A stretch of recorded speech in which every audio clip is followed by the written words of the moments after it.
بسرعة كده هعرفك ازاي تقدر تحل مشكلة يجرى الآن تسجيل المكالمة. يعني لو جيت مثلا تكلم حد، وليكن مثلا هنكلم خدمة العملاء، وزي ما انت شايف هنعمل كده مكبر الصوت.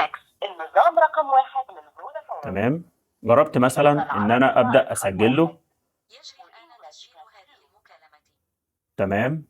لقد انتهى تسجيل المكالمة الآن. يعني الصراحة الواحد بيتحرج لو حد طبعا عرف ان انت بتسجله، فطبيعي هتتحرج. طيب ازاي تحل المشكلة دي بسهولة؟ انا طبعا مش اول مرة اتكلم عن حل للمشكلة دي، اتكلمت قبل كده، ولو عاوز ترجع للفيديوهات اللي قبل كده هتلاقيها موجودة. وده طبعا في حالة لو حل النهاردة منفعش على موبايلك، فوارد الحل اللي قبل كده اللي نزلته يكون تمام معاك. المشكلة دي ظهرت الفترة الأخيرة خاصة في أي موبايل جديد أندرويد بينزل، بقت المشكلة دي موجودة إن أنت مش عارف تسجل خالص لأي حد. فبسرعة كده هنعمل ايه؟ هنبدأ نروح كده على جوجل بلاي، وهنكتب اسم التطبيق ده. تمام. زي ما انت شايف ده التطبيق اللي انت هتحمله، لازم تتأكد ان هو ده التطبيق اللي انت هتحمله. وهنبدأ نعمل فتح. انا كده كده ايه ثبته عندي. اي حاجة هتجيلك ابدأ اديها السماح على طول او اعمل موافق. يعني هنا بيقول لك هل تريد تعيين هذا التطبيق كتطبيق الهاتف الافتراضي؟ هتقول له موافق. مجرد ما انا اعمل موافق هلغي طبعا اول حاجة اللي هي بتاعت الهاتف الاصلية، وهختار اللي انا حملته التطبيق ده، وهبدأ اعمل السماح. لازم تعمل الحاجات دي. تمام. تعمل السماح، وزي ما انت شايف هيظهر معاك الواجهة دي. وحبيت بقى تعدل اي حاجة في الاعدادات، ممكن تخش كده على الاعدادات وهتلاقي فيه تسجيل المكالمات، في ان انت تسجل لجميع المكالمات، مش لازم تكون مسجل الرقم او لا، او تفعل الخاصية دي للارقام الغير معروفة. فدي طبعا حاجة هترجع لك انت، شوف انت عاوز تسجل لايه او تعمل ايه، فما فيش مشكلة. تمام.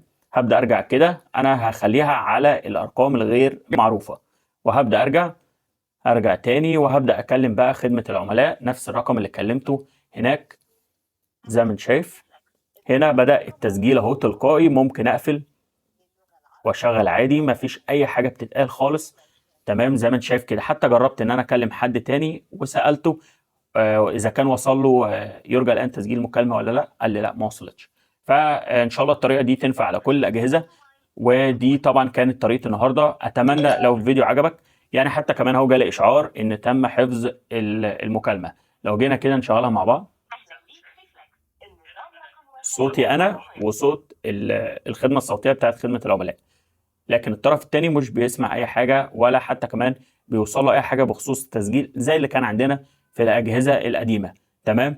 ده كان فيديو النهارده، اتمنى يكون عجبك. يا ريت طبعا لو عجبك ما تنساش تعمل لايك، تعمل كومنت، وتعمل اشتراك علشان يوصلك كل جديد. ولو المشكله دي ما اتحلتش عندك فسيب لي نوع الجهاز بتاعك. انا معايا هاتف اوبو وهاتف ريلمي، فالصراحه جربت على الهاتفين دول بس لان دول المتاحين معايا.